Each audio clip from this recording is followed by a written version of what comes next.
What up, guys? It is bright and early. Sun is not even up yet.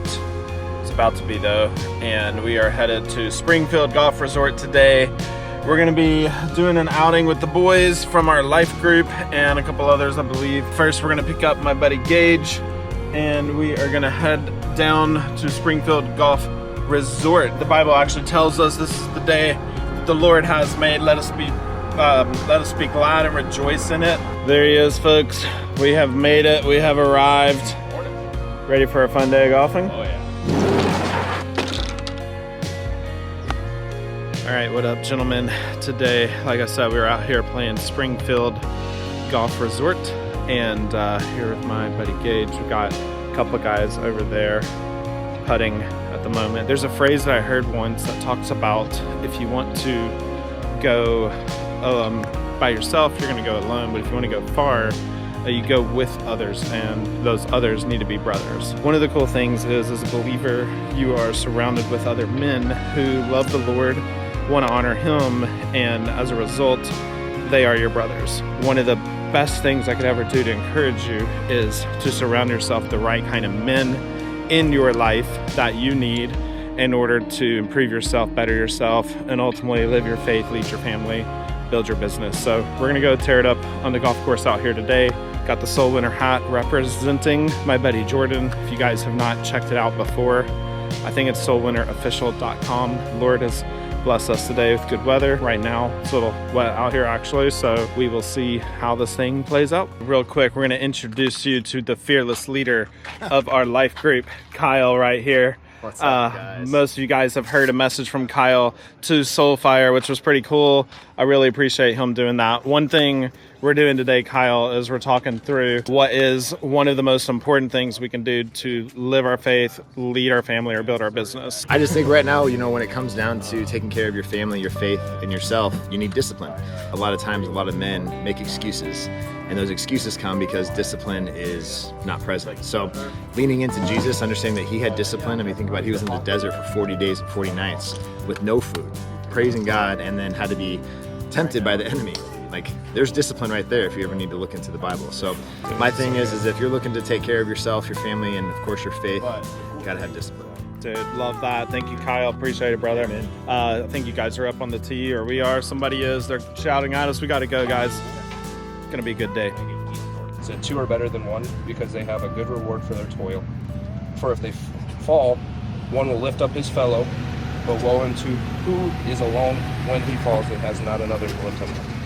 And then the last one is Hebrews 10:24-25. Let us consider how to stir up one another to love and good works, not neglecting to meet together, as it is a habit of some, but encouraging one another, and all the more as you see the day drawing near.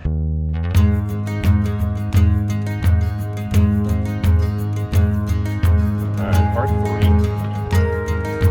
All right, we got 205 going with the 4-iron. Gonna make it nice and smooth.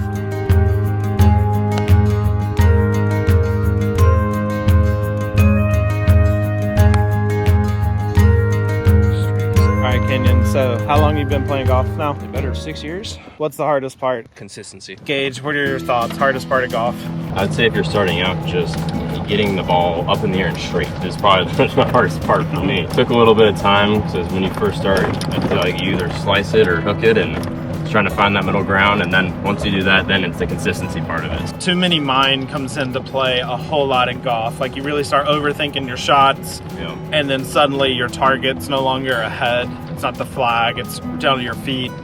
And when it's down to your feet, 9 times out of 10, you're gonna chunk it. So if you can get out of your head, just play your game, let muscle memory take over, get enough practice in.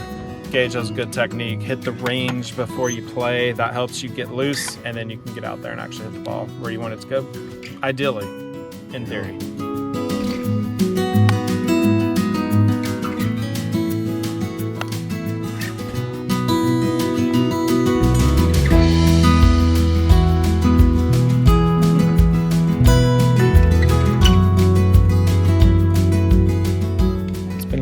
A grind here to the end, but such is life. All right, Kenyon, how would you sum the golf up so far today for you?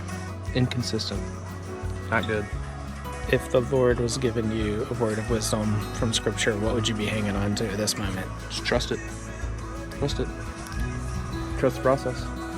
Exactly. Trust the process. Coming up on the final stretch, how would you sum your golf game up today? It's been consistently okay. I've had some shots that were bad, but I've had some really good shots. So overall, it's been a good day. Haven't shot too bad of a score. Yeah, that's kind of how I feel. And I would say for me, that's a similar thing, just staying consistent. Kenyon told us, trust the process.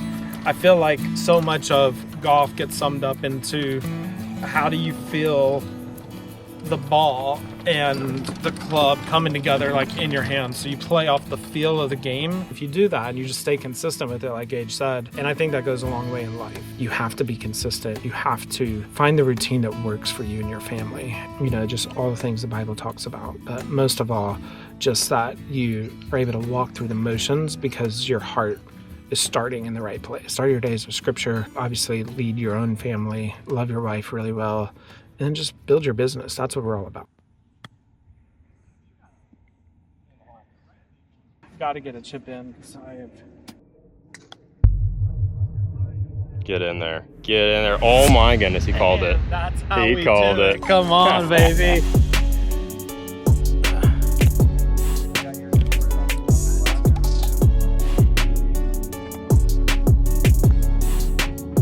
With authority. That was the day out here at Springfield Golf Resort. It's got a lot of good trees, good shade. Water was everywhere, so if you get that early tee time, just be careful because it's gonna be wet. Overall, good day on the course. We were out here today. We had 6 of us out golfing, having a blast. This guy put it all together, so props to you for that one. God always talked about loving each other the way you should love Him, to further grow your faith through Christ. And if you can't go through anything in life alone.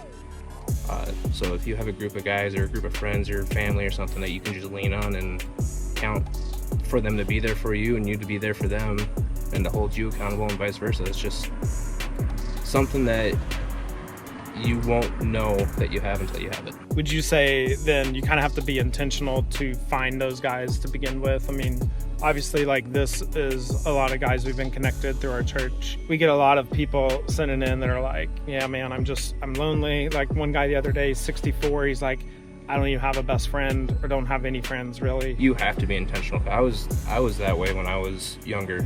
I was all alone and I didn't want to be out with anybody, and my faith was not there until I found a group of guys that I could start going with. And it all started with me reaching out and taking that first step. Like I said, you can't go through life alone. You need somebody there for you. And you always have Jesus, but it's something else to have a group of guys who also have Jesus and have strong faith to strengthen your faith. I mean, that's one of those verses, iron sharpens iron.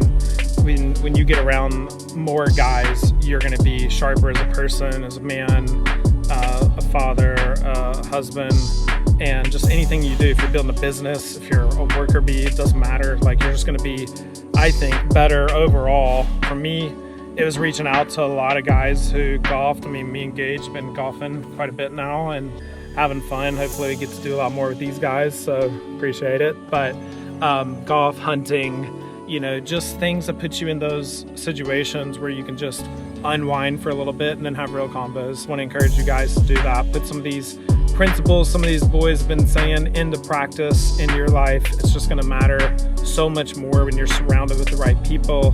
You're doing everything you can to honor the Lord, and you're going to live a blessed life when you do that. I'm just fully convinced. So appreciate you guys for being a part of this journey. It's getting hot, so I think we're going to head in and wrap this sucker up. Gage got me by 2. Dirty dog. Rematch coming soon.